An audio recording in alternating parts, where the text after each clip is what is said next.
here with Farm Diggity, and I'm with Dale Montgomery, a man I've been wanting to catch up to and tell his story for a long time. Dale, you're from where? Maple Creek, Maple Creek. Saskatchewan. That's where you were born? Yeah. You've lived on the same property basically from... Most of my life, yeah. And your family you ranched there? Yeah. Big family? Did you come from a big family? One brother, I had an older brother and two sisters. Yeah. And so your dad was quite a hand, wasn't he? Well, he was very handy. You know, he was never out in the public, but he was a good stockman and horseman, very good comment. How did you get started in the dogs? Well, I've always had a dog around. I mean, when I was a little kid, I had a dog, a border collie back then. My dad had dogs, and they were his dogs until they took a liking to me, and then they'd follow me around, and he'd give me heck for stealing his dogs on them, but they just liked me. And I always had a dog, and then I just kind of grew up with him. Yeah. And then when I used to rodeo, I rodeoed for years, and when I quit rodeoing, I got into dogs more, and it was kind of a natural thing for me. People don't know that, but you were quite a team roper, and I mean you. Yeah, we did okay. My brother and then I had another partner. We roped. We used to. I won the Canadian Championship back in '73, team roping, and I roped calves and steer wrestled. Did pretty good. Pretty fair. I've heard. Yeah. I've heard.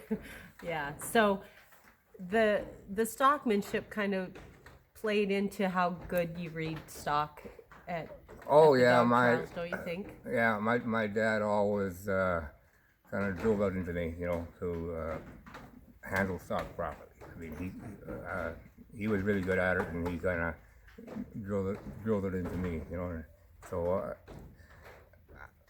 I don't know. I mean, I guess I read stock okay. I mean, everybody says I do anyhow. Well, I think you do. You've won the Stampede 7 times. Yeah. You've won the Agribition. Is that how you say it? Agribition at Regina, yeah. Eight times. Yeah. That's incredible. I did the math just on the Stampede. It's close to $70,000. Yeah. How do you stay humble? Oh, I don't know. Whenever somebody beats me, it puts me back in my place. Yeah. No, I don't. I just enjoy running dogs, and I mean, yeah, I like to win, but you know, there's always somebody who'll beat you. Yeah. Well, you're a humble man, and you've been wonderful for the sport, you know, because of your humility. I appreciate that. Oh, thank you. We've talked about the fact that you've won the Stampede 7 times. I just wondered, what's your highest high in your life? My highest high in my life. Golly, I wish I had time to think about that.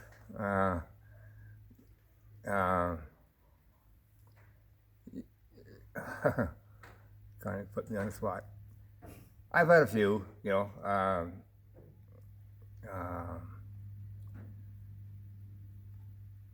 You know what? I can't really pick out one right now, but just the fact that I'm still going, I guess. I'm 70 years old now, and I'm still running dogs, and I still enjoy it, and lots of friends, and you know. Isn't that interesting? And we talked earlier, and I asked you, you know, we talked about your life, and the Stampede never came up. You talked about your wife and your children and your family, and I'm thinking how you've got things in the right order, really. Well, yeah, hopefully, you know, I have a lot of faith, and we've been married to the same woman for 45 years now, and you know, I can probably count on one hand that we've ever had, you know, any major disagreements. And we had a daughter. We lost her back in '05. That was tough. Yes. And but we got through that, and carry on. You know, you never get over it, but you kind of learn to live with it. You know. Yes. You've had some lows. Oh yeah, yeah, You have had cancer. yeah. I had cancer, and got over that, and then I about 2 years ago broke my back, and that slowed me down some, but still kicking. Kicking and looking great. You know, sometimes in life you'll see a big old horse and he'll be standing there and he'll have scars. And you just wonder, I wonder what their story is. But they never tell it. They never tell the story. They have dignity and they just carry on. And Yeah. that reminds me of you, Dale. You just, you don't really tell the story, you just carry on, and you really are an inspiration. If you had something to, some advice to give people in regards to the dogs and to training, what would it be? Well, enjoy it. You know. I mean, we all love to compete. We all like to win, but you know, basically, it's just it's a game like any other sport. You know, like yeah. I mean, it means a lot to us. You know, when we go out and if we win or lose, you know, we are disappointed. We have highs and lows, but I mean, it's just a game. It's just a small smoke in a big wheel. You know, it's. You know, people who get really discouraged when they lose, like, you know, it's like yesterday. I mean, the dog didn't run very good, and I didn't do very good, but you know, it's no big deal. You know,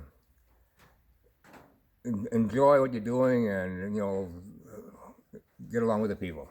You know. Get along with, that's a great advice. Yeah. Yeah, enjoy them as Yeah, well. that's right. Well, I thank you for taking the time. You're a wonderful man and a friend to lots of people, and you're very respected. I know that embarrasses you to tell you that, because that's not how you roll, but that's the truth. So I'm happy thank to you very tell much. I'm happy to tell your story, and Thank you. it's a good life, Farm Diggity.